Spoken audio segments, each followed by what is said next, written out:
Welcome back to Beyond Stereo, the Dolby Atmos podcast. I'm Dan, and here we talk about the world of immersive technologies aimed at creating more meaningful and emotional experiences for film, music, and just about everything else.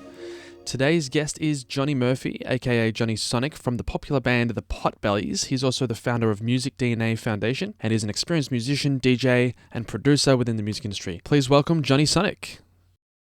Thanks so much for jumping on with me. No problem. The first thing I wanted to do is just get you to sort of introduce yourself maybe and just, sure. talk about how it all started for you. Yeah, sure. Well, I'm Jonny Sonic from a band called The Potbelleez with Dave and Alan, Dave Kidron. And in 2002, I came here from Ireland and immediately met Dave through a pretty amazing web of mishappenings that I met him in a bar in 2003, I met him in a bar upstairs. It was actually a friend. A week before that, I flew in and I was with somebody and we were looking to go to a bar. And it was in, just a bar in Bondi Junction somewhere. Oh, yeah. And they were all we couldn't go to any of the Irish bars because they're all shut down. So we did find this one, what was it called? Circa Lounge above the Tea Gardens Hotel. That was it. And we heard this amazing house music come from upstairs. So I went up and went over to DJ going, Jonny Sonic from Ireland, played everywhere. What's the crack? And he's like, you're Irish. You might know my friend Dave Good. And I was like, well, no, I don't know Dave Good, but I'd love to meet him. He goes, right, come down next Friday. And Dave's playing over here. Bring your box of records. Vinyl, I'll have you know. Cool. Yep. Yeah. Awesome. So then we went down the Friday after. And as soon as I went in, I felt, I heard the hands, the mixing, I recognized it. And I recognized the feel of the DJ. And I was like, Christ, I was like, I know this DJ from somewhere. And back in the day, 3 or 4 years earlier, I was doing a degree in graphic design. And on Wednesday, 7 to 10, I used to listen to Nova FM in Ireland. And I was on the Tuesday, 7 to 10. And this dude would just play the sickest house music on Wednesday. And I'd do my art to it, And that was cool. 3, 4, 5 years before, it was a couple of years I was listening to him. And and there was a reason I left Ireland, right? Because people were trying to bring me down a route that I didn't want to go down, and musically, let's call it like the pop boy band sort of stuff. And I'm a DJ producer man by trade, And so I wanted to spread my wings, And as soon as I went up to the decks, he goes, "I know you. You're Jonny Sonic from Dublin, DJ." I was like, "Oh, fucking hell."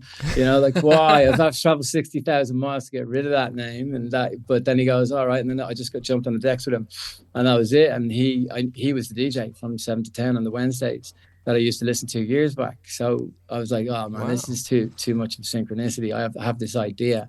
And it stemmed from an idea I had in Ireland, and it was called The Potbelleez, kind of in a remnants to Fatboy Slim and the sort of real tongue-in-cheek Irishness of us, and be happy and have a few pints and play some bangers, Awesome. And and the thing was always the writing that my sound and Dave's and Alan's sound was always is U2 on Carl Cox. So if you play it acoustically, it's going to be a gorgeous, kind of U2 spoken kind of melodies. And then the instrumental on its own, you could give it a Coxie and he'd give it a spin, And then on top of each other and with a bit of sprinkle of a lot of time and effort, you get the Potbelleez sound. So Dave was just really into it. And I moved into his house within a couple of months, and we just started at it. We figured out how to play on 4 decks and 2 mixers at the same time on vinyl, and being able to patch each other in so we could actually hear each other through the auxiliaries. We made our own cables and everything so we could do it. So when we started doing we already had, Dave already had quite a 5-year head start on me. So he was doing other cool bars, 5-hour sets, and he was right stuck in like a tick, So it was perfect. And we were stuck in with the guys at Home Nightclub back in the day with Paul Strange, God rest his soul. And one thing led to another, and the word was just spreading. We were doing the 4 decks and 2 mixes shows, and people were just rampant to come and see us. So the shows got bigger and bigger really, really fast because it was all person to person. It wasn't like social media to social media. It was real. It was on the streets. It was in the magazines. You could touch it. You could feel it. Yeah, that's right. There was no social media. There was no social media. It was great. We were all free. And so as we got bigger and bigger, quicker and quicker, we added a rapper earlier on, and she spent her time with us. And then me and Dave wrote an EP called the Junkyard EP, and it was just all these dirty, filthy synths, which it was kind of a catalyst between ourselves, Sneaky, Cut Copy, and a bunch of other Australian artists in King's Cross between like 2004 to 2012 that really put electro-house into the world, you know, and we'd all played at each other's clubs. You see like High Five Sneaky on the way back down. And, you know, here you'd have it was probably about 100 acts in King's Cross. And we all knew each other and we all supported. So they were all bringing in people. And then it was just all cross fan each other. And that entity grew. Moulin Rouge, the one that we got, it grew momentum and people started hearing about it abroad. So then next minute you have the festival seasons and like Groove Armada coming in, battling us on Ford X. Milo was coming in, Chemical Brothers, Carl Cox even came in, which is a mad head spin. Yeah. So we just started getting these names with the big boys. And then my mum unfortunately passed away I didn't get on in 2004. I didn't get enough time to get back to see her. So that would like to tell her that I loved her and say goodbye to her. That's where the song Don't Hold Back came from. When I'd come back from that, I was on the couch. It was very, very early in the morning, a couple of whiskeys, and I had a brown sheet of paper. I was really angry, and I just wrote that the words just "Don't hold back, mate." Came into like, don't stop. You got your mission, and I was like, because I was feeling so like destroyed and mentally fucked from it, that I was like, is there anyone out there feeling fucking something? Like, is there anyone out there feeling anything like this? Because this is fucked, so that's that story for me in my journey along with Dave and Alan. They've got their parts to the stories as well. We've congregated our stories together in this beautiful metaphor of a conversation between me and my mum. But it's all metaphors, so everyone gets to feel exactly what they want from it, and that's exactly how we write. Yeah, that's beautiful. That's really special. It is special, and I have it tattooed all over my body. There's my mum right there. So cool. Yes, so it's very kind of spiritually connected, energy connected with our crew, because we came to every gig 50 strong, you know what I mean, or 60 strong, and that didn't matter where we were. So it was all those original amazing friends at the very, very beginning that kept on coming every single week, and we ended up being called Kings of the Cross. And myself and Dave, which was big, awesome. It was a big thing. We were on the front of 3D World magazine, and we'd just come back from Shanghai. And this is all in stream as I'm talking. We just come back from Shanghai, and we were a little bit, let's call it pale, so to speak. And we were like, right, well, let's shoot it at Moulin Rouge. We got to do, the front of 3D World and a Rolling Stone cover today. So we decided that we would be a really good idea, which it just wasn't, to just put on King's robes, just the King's robes and the King hat. And I would jump off the stage, and that didn't quite work. But we got to a shot that was really, really funny. And you look back at it now, I look older than I am now in that shot. So a lot has changed since then, Oh, I'm going to have to find that photo. Is that cool? Oh, yeah. No, I'll send it to you. I'll send it to you. Don't worry. You can put it on. So cue photo. No. There it is, guys. There it is in the end. That's awesome.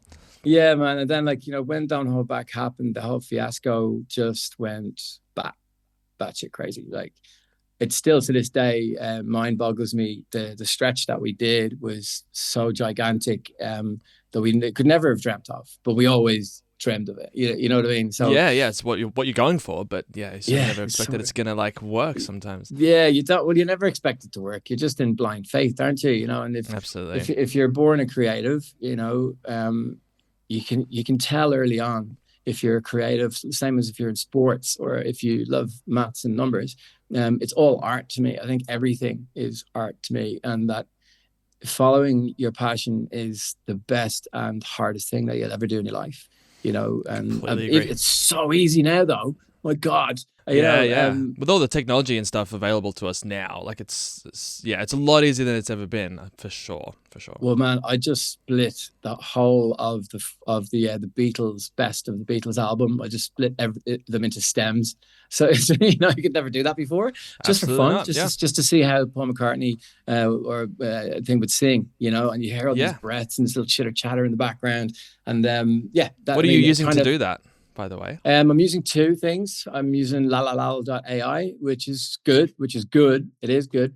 But then Lander, all the Lander Okay. plugins, all the Lander AI plugins, they're fantastic. Now, I'm not sponsored. Lander are brilliant. The Lander stems. And then you have Lander Synth GPT, which you could, Right. I'll have to try that yeah, one. it's metal. So I'm at the moment writing a new Potbelleez album, and I'm just creating new sounds at the moment. Just creating new sounds. It's great, man. That's So amazing. Yeah, big super up to cool. the Lander people. The technology these days, and with all, like, you know, you have like EDM Will doing EDM tips, and Bass Clef, like one of my favorite Yeah. people on the planet. You know, and then Tommy Trash has jumped on with him. So you're seeing a lot of my era jump on to teach, because a lot of the people who are out there teaching at the moment haven't actually done what they're teaching. There are some brilliant ones out there, you know, on the technical side of things. And, you know, Bass Clef's, the reason I say Bass Clef and Will from EDM Tips, because they're brilliant and they both made it in, you know, in their own fashion, you know, and like Absolutely. Bass Clef, Stu's one of my best friends. I'm always going to give him a plug, you know, Awesome. and he's Love it. Aussie. Now plug And away. I still watch Will's tutorials today. Like every day, every week, I meditate to them. I'll watch them while I'm doing yoga, you know, whatever, you know what I mean? Anyway, it is a lot easier this way. But say when vinyl went to CD, and everyone had the sync button, is the biggest thing on the planet for DJs. Like, you're not a real DJ.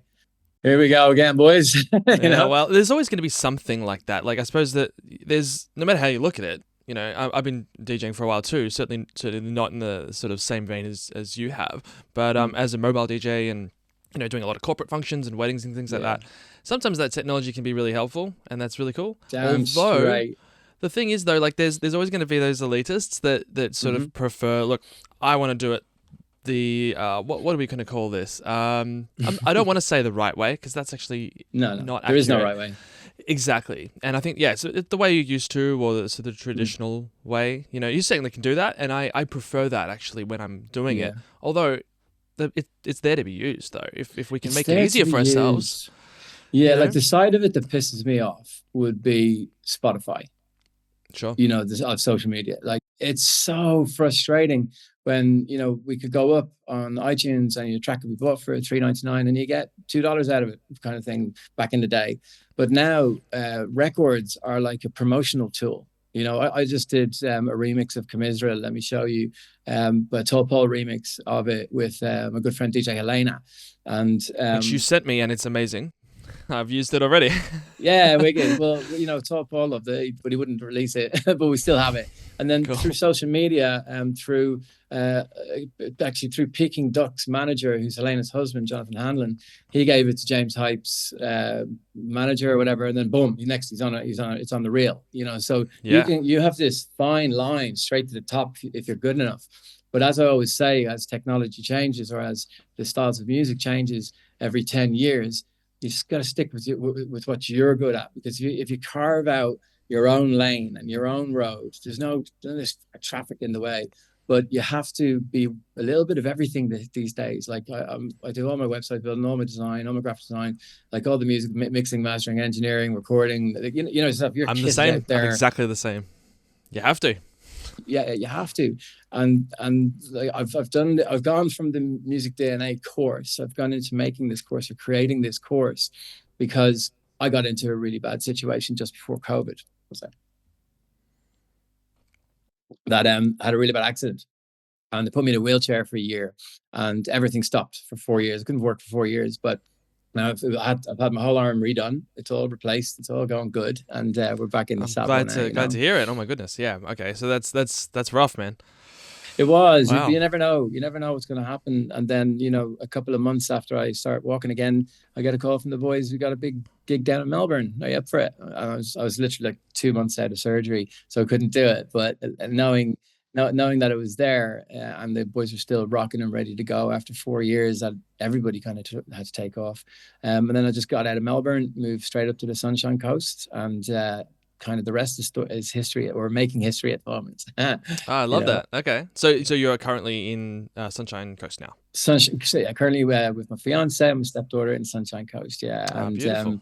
We might be making a rather big move back to the Big Smoke, because there's just it's coming to that time again to put a few, maybe like 3 to 5 years of cranking touring back in. Cool. And yeah, we're just thinking about it at the moment because, although it's beautiful up here, and it's amazing because I've got a lot of metal in my body, that gets really cold and it really hurts. Imagine. Yeah, that's why I love it so much up here in Noosa and Maroochydore. It's gorgeous, But it's where I met my fiance, my future wife as well, and her stepdaughter. So congratulations! Thank you. Yeah, we couldn't be happier, I'm really planning for a big next 10 years. I'm already about let me look, 13 tracks deep with demos and stuff, and we're just kind of tipping our toes back in. We've done a few big Ministry of Sound shows and a bunch of corporates and that, and just getting our feet back. But we're wet and we're ready to rock again, and we're sending each other hot shit. So cool. That's exciting. Okay, so can I go a little bit deeper into that? So you said you got 13 please. tracks. Like, you want to, tell me a little bit about how you're producing these. Like, what do you use to do that? Well, when so a year and 3 months ago, I had my final operation, and I needed a year and a half to recon, but I'm waiting a year and a half. So I ended up in this beautiful place called Doonan on a plant farm. I was just there on my own with my dog, and I had a studio room there that was huge. And I just kind of, as my arm was healing, a couple of months after it, I met my fiance again for the first time, and everything changed. So then I got a real burst of creativity, because it was quite depressing, for 6 months just going like that, literally with the physio. Yeah, and there's only so many Netflix shows that you can can watch. Absolutely, yeah. So what I did the MusicDNA process on myself of what I wanted to come through, what I was feeling, and like the first track I ended up, it was this massive gospel, gospel choir, huge, kind of not an EDM drop, but a big tech house drop. And then that just got and then I was like, okay, well, that's brilliant. I've got these vocals in. Well, it's a brilliant start. And then I just went, okay, delete everything and use the same drums and make something else. Delete everything, use the same drums, slightly change them out.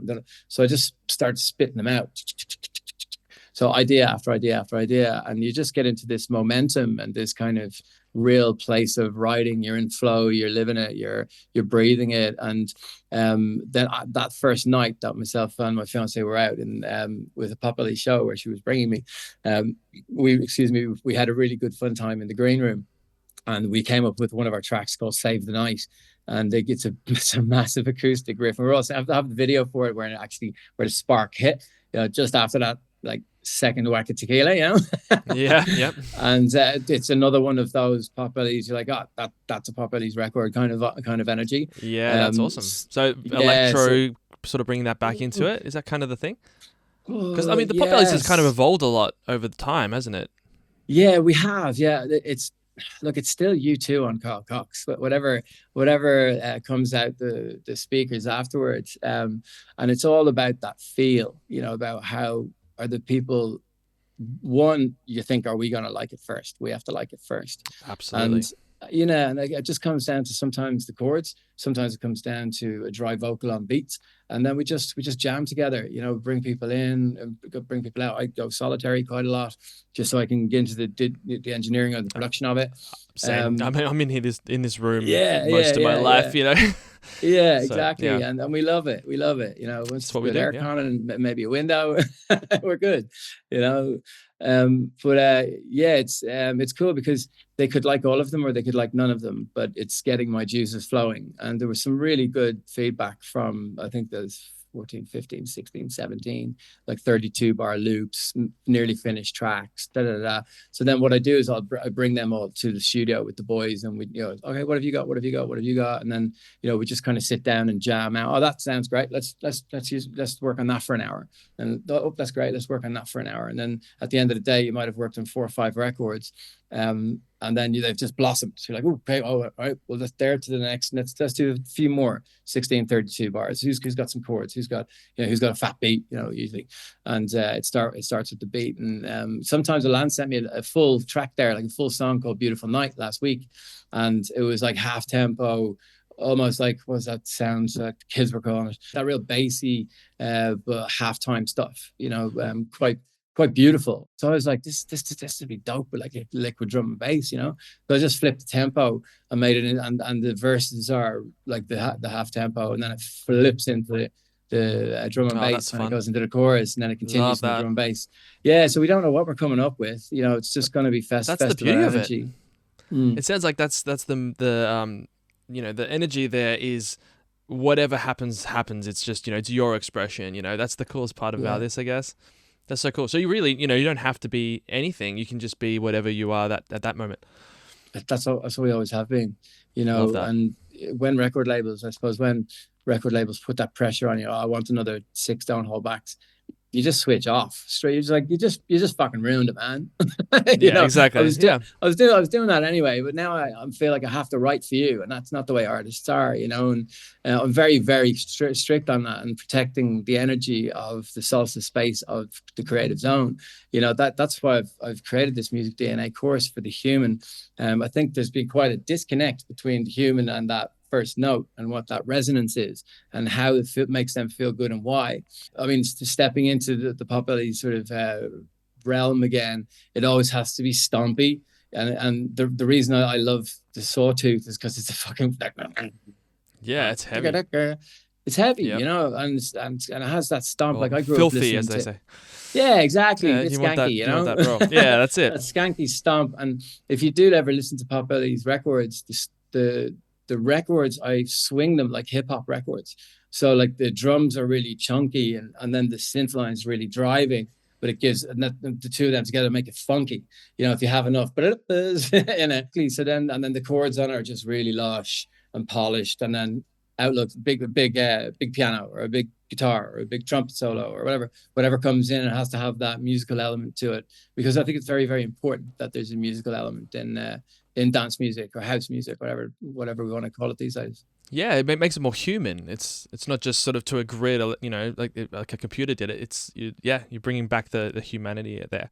You mentioned with the MusicDNA stuff as well. I do want to come back to that, because that is something very, very important. Just to the whole intention of this podcast, and I say it sort of every episode, but the whole point of this is to talk about the sense of immersion that happens when an artist truly is, doing what they want to do and feeling what they want to feel and conveying that in an authentic way, rather than, say a label or a film production studio or whatever, sort of saying, we want to do this and it's got to sell, and that's kind of the sterile way to do it. It's the old way. That's right. Look, and sure, it might work under like a template in that sense for some parts of it, but that's where you get those songs where you go, well, they were clearly just trying to do what the producer said. Like you hear people talk about that and going, well, this era was when they were doing the authentic thing, and this is when they weren't. And you can like tell. And the thing is, I think that translates so much. And so it sounds like you've made this thing so that you can teach people how to bring the life back into music and just do something authentically to yourself. I love that. That's what this whole podcast is about, man. So thank you. Can you tell me a little bit about how that started? Yeah. So the COVID thing, in bed, going psychotic because I can't make music, I can't write, I can't walk. So I was like, fuck, let's try this meditation thing again. I got into the Calm app and the Breathe app. And then on the Breathe app, I found this guy called Andrew Johnston or Johnson or something like that, a Scottish guy. I was like, oh, right, I'm half Scottish. My mum's Scottish. This must be something. And then he goes, in his meditations, he uses the solfeggio scale, and he talked, we're in the heart chakra, we're in or F, and it's the color of green. I just went, what? And Yeah. so then I was like, okay, I took them off, and then I just started going down the rabbit hole, solfeggio scale, healing frequencies, body, music, tone, language, chords. And I was like, there's something missing in this wheel, because not everybody has music therapy, or sorry, music theory. So I started joining the dots, and over about a year, maybe a year and a half, I started creating this, or like learning all about and all the information I could about the connection between healing and music, and how the person generates that creative flow to be able to catch it and make it and create that special thing, you know. Yeah, So yeah. with MusicDNA, then I started feeling better. And then I came across Dr. Joe Dispenza, and that changed everything. So I started doing his meditations, and there I was like, these are really quite beautiful and quite simple. Then this one day, while I was in the midst of all that, um, this one day, Claire J, she was in my studio. I was doing one of my first sessions back, and she goes, right, so what do you do? And I just quickly went to the piano and I went, okay, close your eyes. I don't know why I did this. I just went, just close your eyes. And I played C, D, and I said, I want you to think of your music and your music only, and how amazing it connects with you. Just that beautiful first note that you hit. It's like, oh, that's Clara J. Yeah, hell yeah, hell yeah. Mwah. Right. And then I turned off all the lights in the room. I just went, C, D, like really slow up the first scale. And I just said, pick a number 1 to 7. Right. So I don't know why these words were coming out of my mouth. I was just going with my instinct, going with my gut. And so I said, it's 1, 2, 3, 4, 5, 5, 6, 7, and I'm going to play it to you once. And then we went through not the whole process there, but it worked just using the white notes, because I was like, what number are you? And she's like, oh, well, I was 3. So I'm like, I C, D, E. All right, here, you're working from your solar plexus. You're trying to connect to the solar system through your music. Right, brilliant. Let's go. So C, D, E, your key is E. Let's do major, minor, which for minor. Well, E minor, cool, great. Now let's go. What do you want to sound like? Right, let's go to splice and sound, and we're only going to download everything in E minor. So it's like one note anthems, because that's what I was doing. I reverse engineered, like Don't Hold Back, Are You With Me, From the Music, Hello, Junkyard, all of them. I reverse engineered all of them. Yeah, And yeah. the common things that they both had, or that they all had, was me and the keyboard not being able to know what I was doing, and just going through presets and going over a beat. And then I'd go, and it just happens. And then all these synchronicities started happening with her, with the music. And I was like, fucking hell, this is actually working. This is fucking working. And I'm using it. And this slots into that final piece. So writing in your key is you're just gonna fly away with it. You know, and then I reverse engineered it. So I have this really elegant 5-week program that I teach. I had to figure out how to understand them before they came to me, because a note is all good and well, but I need more. I need more juice. So I was like, why don't I just get them to write 2 lists of 5 records, right? And the first 5 is the 5 records that were massive moments in your life that you're emotionally connected to. Yes. Right. I don't care if it's Barbie Girl. I don't care if it's, Carl Cox. I don't care who it is. Right. And it's totally up to you. It could be Baby Bap. I don't know, Baby Blue Song, whatever. And then on the other list, I want the 5 most amazing modern day tracks within the last 3 years that you wish you wrote and produced. Right. And then what I do, so then I take the 2 of them and I put all them through the keys, through my formula. And then I'll have them sitting there. Then I'll do the MusicDNA pattern, which is I play them in a scale once, play it in a scale a different way, all done sciencely. And then I play for the 3rd time, and they catch their number. So then, okay, brilliant. We're going to take your reference and we're going to put that reference in, and we're going to make a new track together in 4 weeks. And then I send them off on like a sample hunting expedition for the week. and they'll come to me with maybe 4 or 5 or 3 or 4, some of them 7 or 8. And then we go into arrangement. So then the 4th week is about how to write catchy melodies and song structure. Yeah, now we've got like a song structure from up there, but how's it going to work with the song we're about to write? So then I teach them songwriting, how I do it, and we go back to play school. We go back to pen and paper, and it's like we pick the story first, which is hopefully it's something really terrible, and I mean that with love, because the terrible stuff brings the most beauty out. That's what makes you want to cry. You know what I mean? Yeah, And we're locked in their key. So we're locked in on what they're trying to say. So then I get them just to pick a story. And, back to this morning, I woke up with coffee. The coffee was kind of, but then, and you get them to like just like step by step their whole day. And then I go through that with them and I take the really cool parts out and turn it into a sonnet. 4 lines of 2 for 8. And there's your verse. And another verse and another verse, and then we use the thesaurus, and so you've got all this depth through the story that you've already gone back and remembered lots of shit about that's now in the story and flipped as a metaphor or not. Like U2, a lot of the U2 stuff is just straight up conversation, and so you're already like the artist's got all this stuff they're putting into it. They've got it's just 100% them, and then we do just pick the top 3 to 5 words and make it quite. The melody comes to my head, and we make a chorus, or we might take a splice verse and use the melody, and then use our words and we fit it into the melody. If you write a 16-bar loop with drums, bass, synth, vocal, pads, and it's perfect over 16 bars, all you have to do is stretch it out and take shit away. You know what I mean? Yeah, literally. Yeah, I've actually played around with that exact phenomenon as well with my students.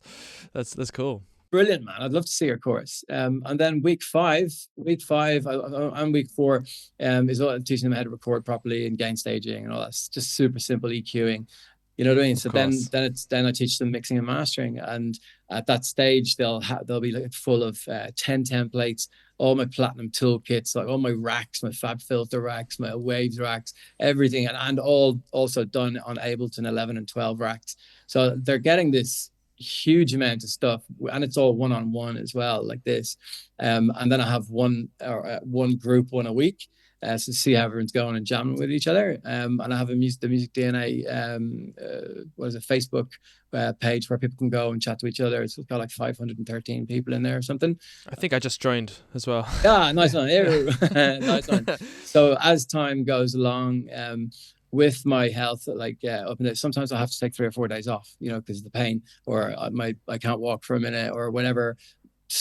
Whatever comes up, but I'm always on the couch tapping away, But now I'm starting to get really good momentum. I'm feeling really quite strong, and I'm doing podcasts again. I'm feeling quite like positive about the music world, more of because of all the internal work that I've done, non-stop meditating, 2 hours every morning, an hour at night, just doing all the right things for my mental health. I don't fucking do drugs anymore, I barely drink, I'm really super healthy. I diet with my missus and my stepdaughter. It's like, it's love in this apartment. Like it's all the boys, it's all love, and we're coming from a place of love. You seem really energized and positive just in general, absolutely as well. Just like, everything you were just talking about with MusicDNA, and anything actually, everything that you've said so far is extremely positive and awesome, and I love that you're building that community for people as well. Like that's really awesome, because that's really what it's about. It's about sharing this, right? Like once we've done something or learned a thing or two, you pass it on, and that's the special thing. So I guess the next thing I wanted to talk about was so on the performance side of things, like I'm a DJ myself, and gear is partially important. I would say it's kind of not the point of it, right? So it doesn't matter exactly. It's more about your intention and what you're trying to do with it, more than which equipment. Although having the right equipment can absolutely make or break a show. So I just wanted to know what sort of stuff you would sort of generally tour with, what you prefer to use, particularly live. Yeah, sure. For the live stuff, when we're doing our full live show, we have our audio engineer, Wazdog Warren, and he's been with us for 20 years. We nabbed him straight out of college when he was young, and now he's one of the biggest audio engineers in Australia. He's fantastic, and he's doing sneaky. He's doing everybody. Awesome. Brilliant. So we'll have him, and he builds his own mixing desks, or he will get to the mixing desk that's there, and he'll perfect it for us at the sound check.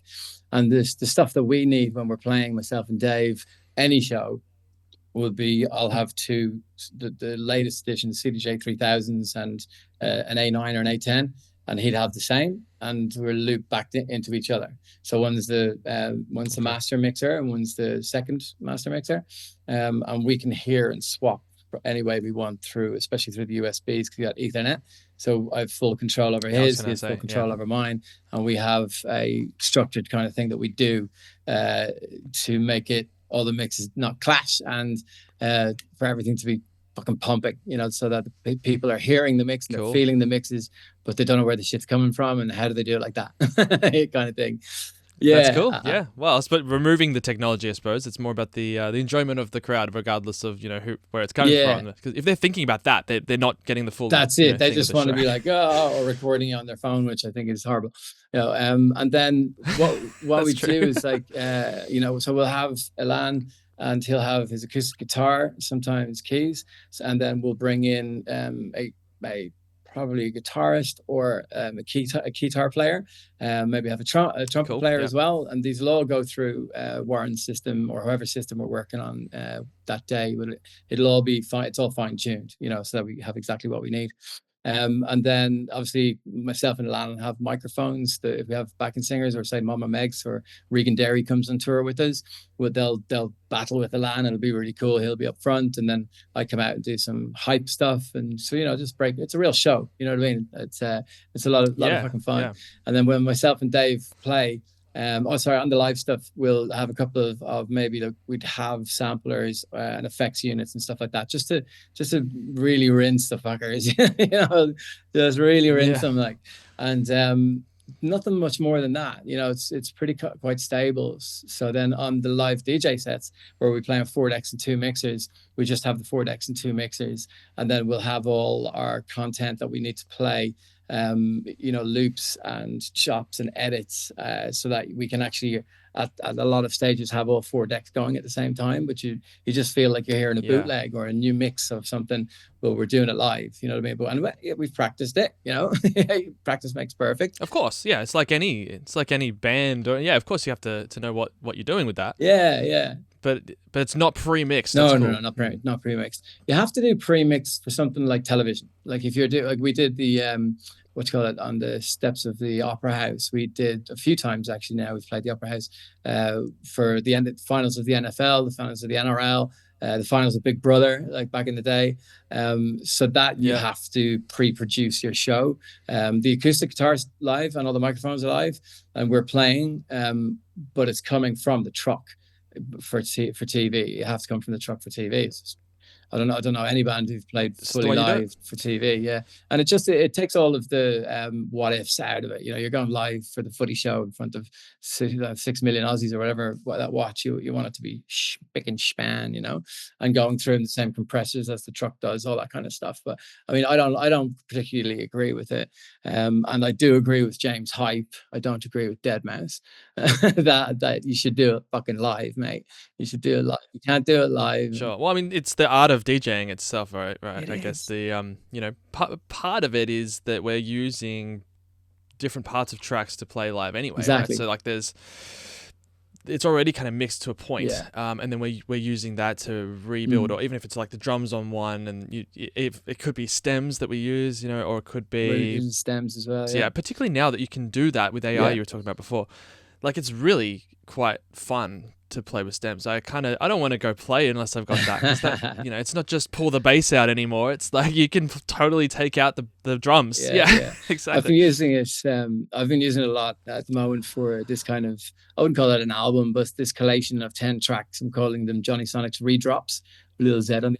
And I'm just because I'm getting back into the swing of making kind of festival bangers. I was making a lot of hip hop for like a long time, and mentoring and like teaching a lot of people different things, and DJing my own stuff, which is kind of like a mix between Mark Knight and Fisher, if I have to name. That's like what I play solo kind of stuff, and super tech house kind of, but really uplifting and not too serious, really uplifting, jumping around. And that's what we do as the Potbelleez.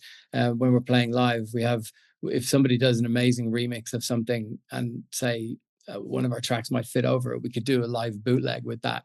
So we do that quite a lot during our corporate sets. That's great. Yeah, they're great for trialing stuff. But it is just it's not basic setup for me and Dave, but it's kind of like all I need is one mic. By Nas, and Alan is such a fantastic front man that at stages throughout the show we'll have 40 people on stage, and they'll get kicked off by security. He'll get a conga line going in some festival. He'll do a stage dive. I'll be up in the other speaker. It's just whatever kind of comes is like, once we have that solid spine of what we've kind of said, this is what our set is, the land will have is like always in paper down on the ground, the new track listing. And sometimes we change on the fly as well.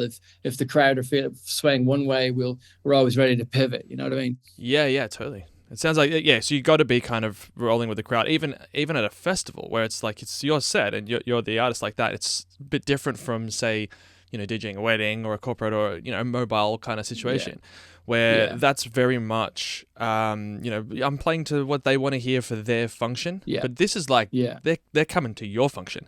So it's kind of like you have that flexibility to do it how you want. But yeah, being able to sway depending on what they react to is still a huge part of it.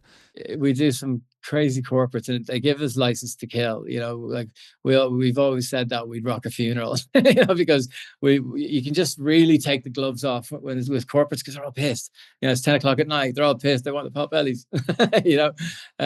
So we have a really good fun. Last week we played a bootleg of Nirvana, Smells Like Teen Spirit, with Michael Jackson, Billie Jean over it. So I flipped into the White Stripes, dun, dun, dun, dun, dun, dun, with Billie Jean still going. Oh, I love it. The place was just like, batch it. I'm sure. I would. Like, okay, that works. Let's put that into our live show, kind of thing. And because we haven't had so much new music over the last sort of five years, we're filling the gaps with these either remixes that I'm doing or remixes that other people are doing with me for their own music, and I'll top like from the music on it, and there's another remix of Don't Hold Back comes out, another remix of Don't Hold Back comes out. I should do one. I want to do one. Yeah, you should do it, man. I'll give you the stems, bro. Fuck it. Do it. No, yeah. It is the world of AI. You can take the stems yourself. That's true.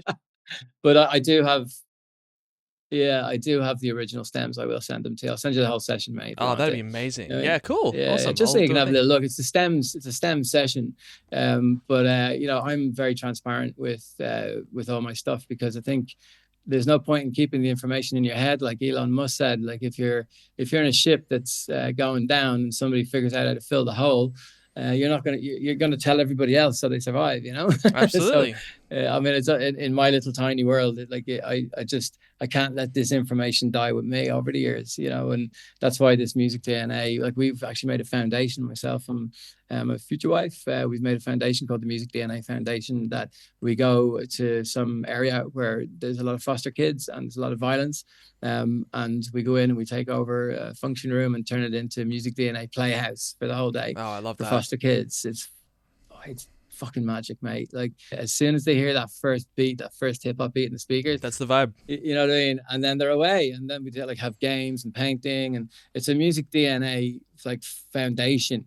Like giving it, I want as many people to benefit from this as possible, because it's so healing. It's got so much healing nature and tonic in it that getting these 6-year-olds and 15-year-olds all dancing at the same, and my missus is so great with kids, and I'm great with the arty stuff. She's great with the painting, so and I'm great with the showing them how to do it. It's just a beautiful marriage, both me and her, but doing the MusicDNA with her. Yeah. She's so great. She's a horror movie producer, so she has an incredible events manager down at the station here in Britannia. So she has this whole skill set that brings to the table as I do for her. So we have this, we got to do a foundation together. We know too many people.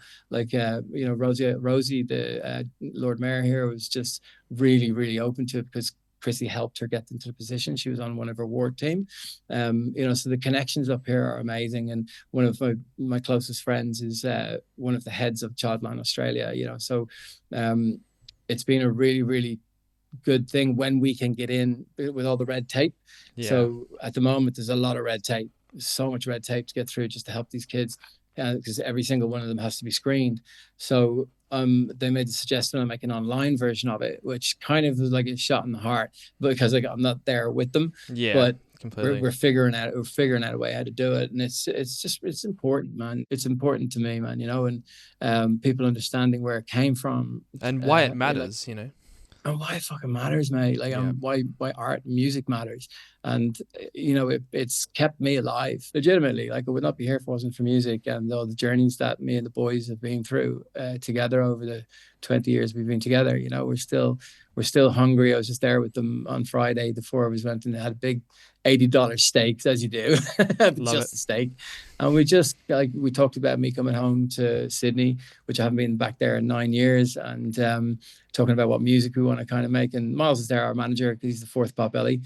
And you know, we're all best friends. Yeah, we've literally seen everything, top to bottom, traumas to laughs, everything. We've been through everything together. It's a family. It's a family, man. Yeah, it really is a family, and it's an extended family. Everyone around us and around them. You know, we're always kind of walking around protected in a way. So, but you can only get away with the old songs for so long, you know. And I'm hungry as I am a creator, and I'm starting to open my mind up to social media.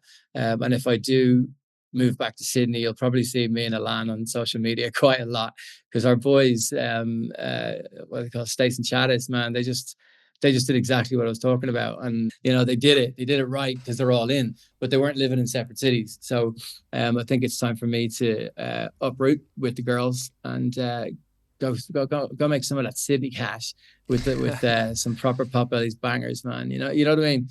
And different. It's going to be different. Next evolution. Man. It is the next evolution. We've only done 2 evolutions. This is our 3rd. We're due one. Cool. Yeah. No, sure. Like, well, when did the Potbelleez actually begin? What you said, was it 2006? You said 2003. Okay. Yeah, but myself and Dave met. 2002 and a half. Okay. All right, we'll go with that. It was kind of when I first met Dave was it was September 2002. October 2002. So I kind of take it from that, and because it was that night that I talked about the Potbelleez and the idea, and working with people around us who are better than us. So there's no egos, and it's just all about the tunes and performance and DJing the art, you know. And it was back then; it was all vinyl, you know. So, and that has, the catalyst of that decision back then is what has kept us going all these years, I think. And the fact that we've seen everything now and done everything now and made all the mistakes, you know, make some more, but not stupid mistakes. Not the same ones, at least. Not the same ones, at least. all brand new ones. All brand new mistakes, man. And I only feel comfortable when I'm on top of my game. You know that way. So I'm never satisfied. Sometimes I get really tired with my body, but I'm never satisfied. And I think that hunger and keeping the child alive inside me, you know, I'm going to be 50 soon. It's like, you know, going on 48. Like, I don't feel it. I feel like in my early 30s, you know, because of all the hard work I've done and all the changes that I've made to my life, my diet, my lifestyle, the people around me, and you know, I'm ready to rock. Really, one more big hoopla. You know what I mean? I've got a good decade left in me, man. Oh, I love it. I love it. I can't wait to see what you do next. Like, I mean, the move to Sydney, or this upcoming sort of surge of new music, and you were talking about touring again. That would be amazing. Oh, definitely. That sounds definitely. incredible. And we're just, I think we're not going to do like what we used to do is we called it the cold chisel effect.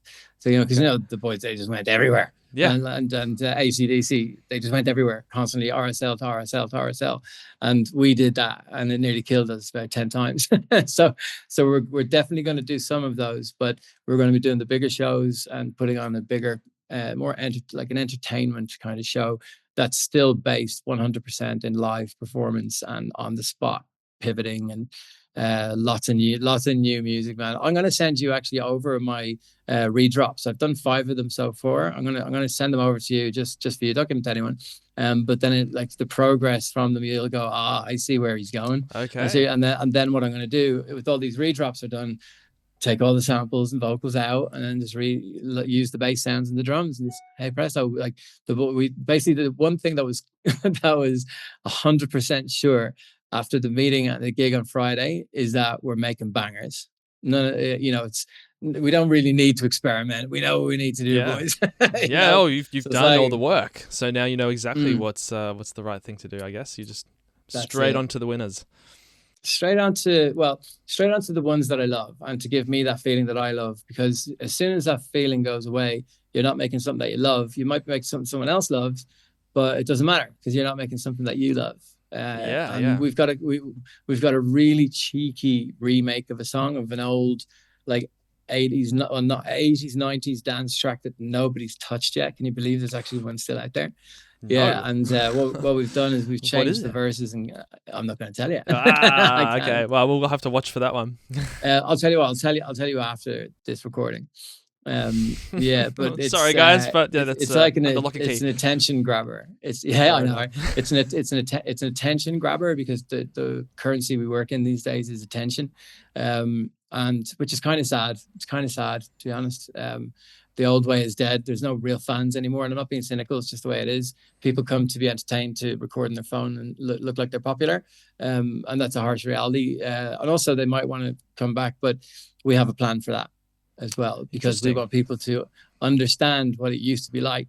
So just going to a show and enjoying just going to the show, start right, and then put your phone in your pocket. What do you mean? But then we have this. I was like, we can't do the big surprise if you don't put your phone in your pocket. There's a cameraman. There's a cameraman. Everyone put your phones in your pocket, and they do. And it's I built this like 2.5 minute build up, man. It's actually quite like Chris Lorenzo's track that's out at the moment that Fisher keeps using. Yeah. That just go all these hands, and they're all like this. What is this sorcery? And then boom, whack 'em with a massive sawtooth and a big growly horn, and they're away. Hard. Yeah, it's hard, man. You know, so bringing that sort of like ditch the mobile phone is very important to my generation, to keep what we built alive in the clubbing culture from the 80s, 90s, and 2000s. The phones have ruined the fan. You know, I think the way that we're going to move it during the future, slowly but surely, you know, we do get a bit of an older crowd as well at our gigs, but holding like this new music is going to be put in front of the younger crowd. So we'll see how it goes, you know, we'll see how it goes. But I think that the main thing is, as we were talking about earlier with AI, is to use that as a tool and get as close as you can with yourself, the frequency you can write yourself in melody. That's what the whole MusicDNA thing is about. It's basically the quickest way. You can see it in an advert that I've made. This guy, he's got a gremlin on his shoulder, and he's got Platinum Records behind, and he's Ableton in the background, and the gremlin's going, stay in the loop, stay in the loop. And he's just got this like DNA music flying out of the DNA in his palm. And so I'm getting a very very low cost per lead on that, because that's awesome. It seems to be the right thing that people like to see, that there's a lot of producers are using, I'm stuck in the loop, this is how you get out. I'm like, we're out, so if you want to join us, this is how you do it. You know, do you work on Ableton, or are you Pro Tools or Logic? Logic and Pro Tools mainly. Honestly, I use Virtual DJ, but if I'm playing live, Tractor is my go-to. Tractor's great. We used to use Tractor. We had the S1s, but like the little tiny buttons on it. Yeah.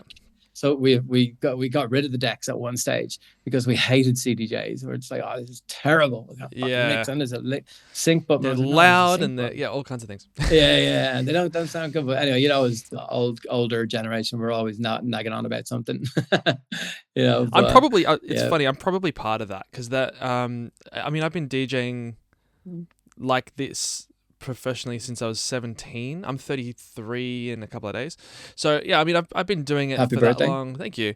For a little while now. So I've sort of seen the whole thing. Not vinyl. It was sort of CDs, and I'm already doing like the USB controller thing. You know, kind of when I started. But I did have some Denons at one stage. It was just like a CD player. You know, and then I think they already had the USB though.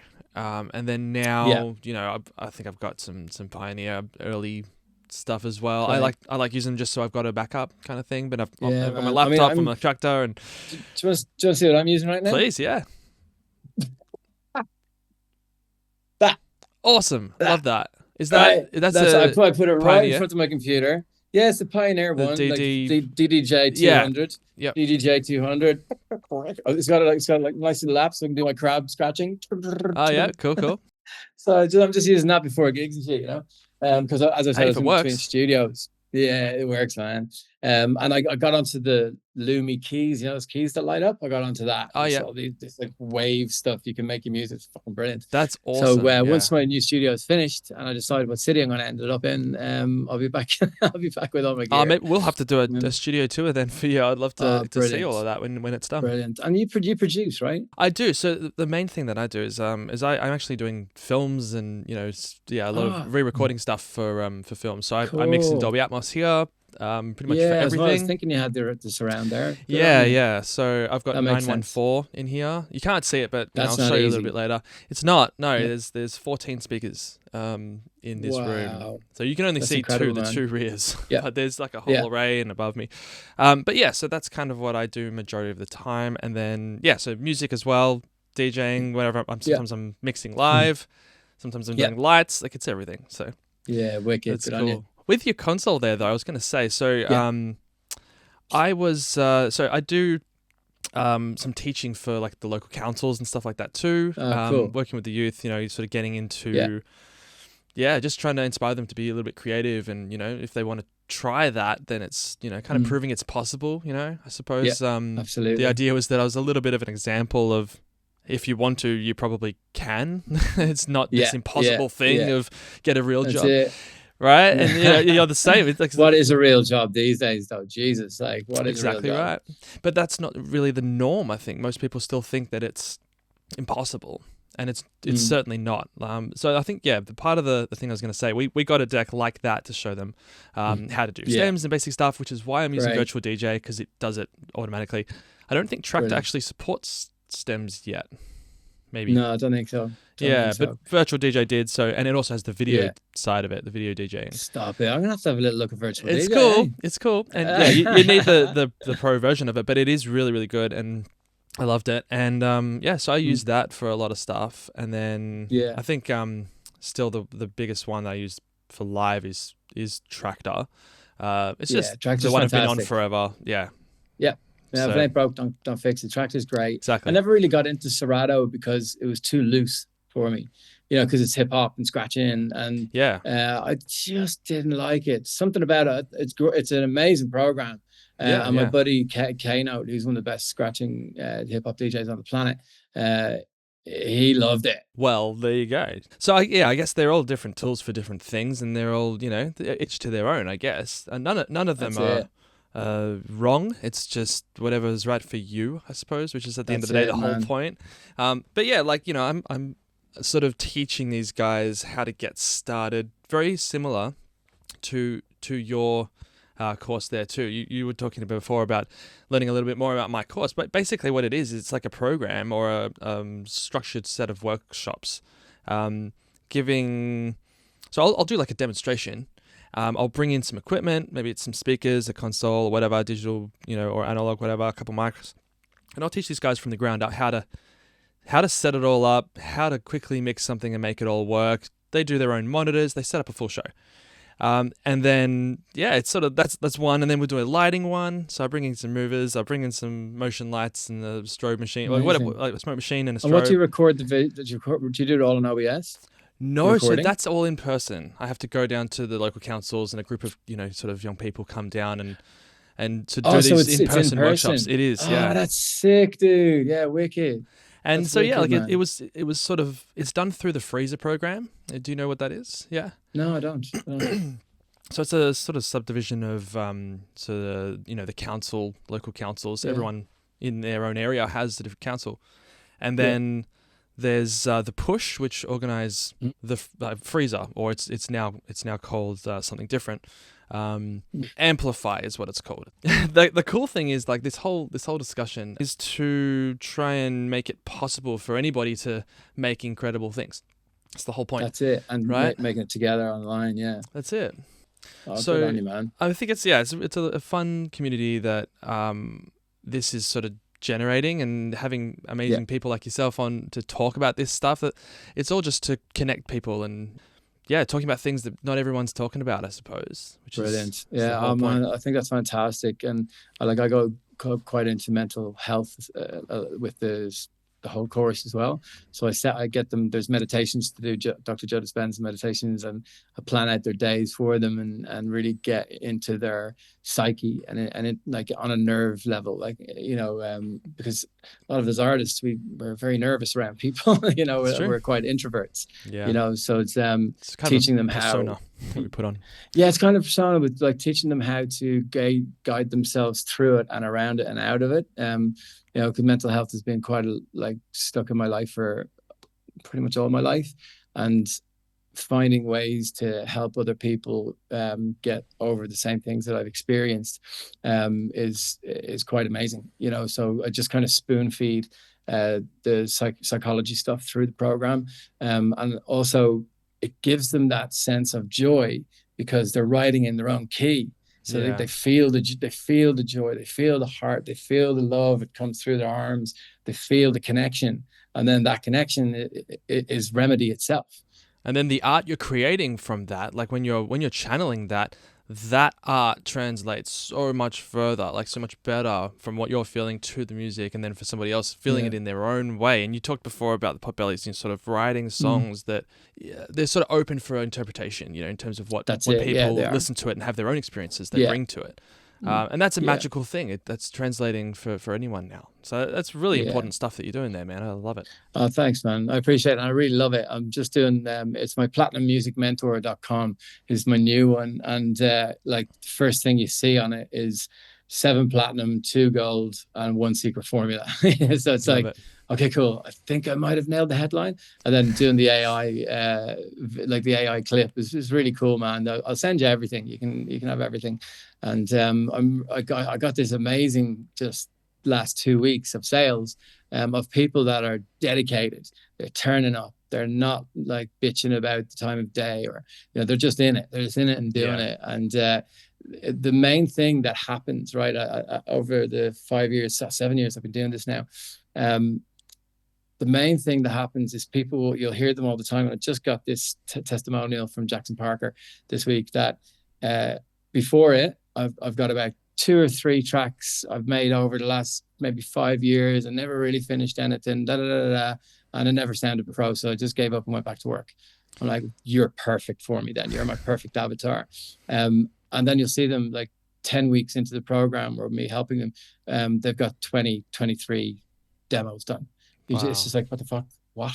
Like this guy Dylan does down in Melbourne, he's exactly the same. He's got over 32 tracks now. We've got 5 of them finished. They're all with the singer called Mama Megs, who's about to do very, very, very, very, very well in a TV show. So I've got all these artists coming out. I'm getting them signed. And Jackson Parker, he's finished his EP. I gave him the From the Music. He's got that. So, so I've got like Della Bar, all these different artists that I'm working with and teaching them all the exact same, but every one of them is different. So that's why I like doing the one-on-ones rather than, and I give them, I have the whole course recorded so I had 15 people the first time and recorded the whole thing and edited it all up myself. And, there's 5 2-hour video content that you can go in there. Okay, this is how you produce. This is how you write. This is how you mix and master. But then I'm doubling down on them. So I'm giving them that course, but I'm also giving them this course, the course I'm recording with them, so that they can learn straight back. And it's like, okay, well, if I didn't cover anything technically in that video, you go back to the original course that I've given you, and it's probably at 2 minutes in there or whatever. It's all tagged. Yeah, for sure. And you said before that, it is maybe the same content that you're sort of providing, but they bring something unique that's from them to it too. It is a collaboration here. Like it's sort of 100%. This formula that is like a winning formula that obviously is really amazing and sounds incredible. But that sort of doesn't do anything by itself. They have to bring their part to it. You know what I mean? And that's the beauty. It's one of the first things I say, that I don't want to hear excuses. Right? I only want artists. It's me setting the future us up for not failing, because if I just leave it up to you to do all the work and you're thinking I'm going to do all the work, you're wrong. You got to be accountable for your own future. That's it. Got to be accountable. So when I give them a lot of homework to do, but when they see all the homework and what it leads on to, they're just like, oh, thank God I've got 20 kick drums rather than 10. You know what I mean? And then I start building them their template and drum machines and racks and And next minute, they've got like 15, 16, 17, 16 bar loops. but the juice of it is really, I don't know, there's something in the air at the moment, you know, that way when you hit when you hit a really good ad and it's come 100% from you, it's pretty much like 4 solid years of learning how to do SEO and Google tags and website building and all that malarkey, all the stuff. I'm with you there. Yeah, so I just went, fuck it, I'll just learn it all. So I learned it all myself. And then I have what I call finishers or polishers for all the stuff that I'm not brilliant at, like whatever video editing or whatever. I'll do the crux of it, but then get someone to polish it, you know. Yeah. But plan. You know, I like things not being 100% polished, just once they're in a row and easy to understand. So that's why I've made this course so structured and so simple. And it's not just for beginners, but if you are a beginner, you can do it as well. I always say I can teach you in 10 hours how to do all these things, but it's probably going to take you a little bit longer to actually go through it and learn it. You know what I mean? So it keeps them busy for a couple of months, and then they're like, oh, okay, well, I've got 25 tracks. What now? Well, let's play the 25 and see if we can make an album or a 3-track EP or a few singles out of it. And next minute, like they all do, they always end up with something massive. That's amazing. And the passion is reborn in them. You know, that's the main thing. The passion is reborn. And once they have that momentum, it's like, boom, they're sending me a track. Boom, boom, boom. But singing this bar loop. Boom, boom, boom, boom, boom. And I'm just in it like all the time. You know, tracks. Oh, I love that. Well, I suppose, anything that you sort of, set out to do like that, that's big. It does take a lot of work. It could be 10, 20 years of learning and everything into 30. It. There you go. And like, it is, you're learning all the time, and it's always building towards that. And then I guess at some point, and like you're seeing with your students now, which is incredible, that you sort of get to a point where you go, it all clicks and it just works. Yes. And then... Yes, I call them the pop. It was all worth it because it just worked. I call it the pop. And I tell them, look, synchronicities are going to happen. You're going to get freaked out, and you're going to have these pops of creativity, of understanding. And every time you get a pop, it leads to another pop. So let's keep popping. That's right. I love that. The momentum. Once it works, it works. It's simple, it's elegant, and it doesn't take much to make yourself sound fucking awesome. You know, in your own signature sound, in your own key. You know, nobody like listens. If you've got 10 tracks in the same key, 9 out of 10 people aren't going to recognize that. They'll just think it's the same artist. Yeah, it's true. Yeah, you find ways to do that. Yeah, and then you have your signature sound. You build your own synth, and then let's moving on. Let's do your DNA for this run. You know, and it's always slightly different and always developing, you know. But the one-on-one thing to me like this is so much more important than making more money because it's a course online. I don't want to be doing that. I don't want to be all the time, you know. I want to create it and then fucking teach it one-on-one or in person in the studio, even better. I find it works way better too. Yeah, exactly right. Like you need those juices flowing in sort of real time. Yeah, big time, man, big time. And it's happening. I've got another session now in about 25 minutes. Beautiful. I love that. Well, look, we're probably getting to the end of this call again now. So what we'll do is we'll wrap it up. Man, thank you so much for coming on and chatting about all this. I think it's really, really solid, important, amazing stuff that you're doing with MusicDNA. I really resonate with that. It was awesome. Really cool. I love it. Man, I can't wait to see what you're doing in the future with all this exciting new stuff. Thanks, and here's some more tracks. Thank you. And we'll put some links up and things like that to promote MusicDNA and all of that as well. So guys, go follow along with all of that amazing stuff that's going on. Thank you again for jumping on. Thanks, man. And it's great what you're doing with this. Good on you, Dan. We need more people like us. I appreciate that. Thanks, brother. And cheers, you too. Brother. Catch you later, man. Catch you.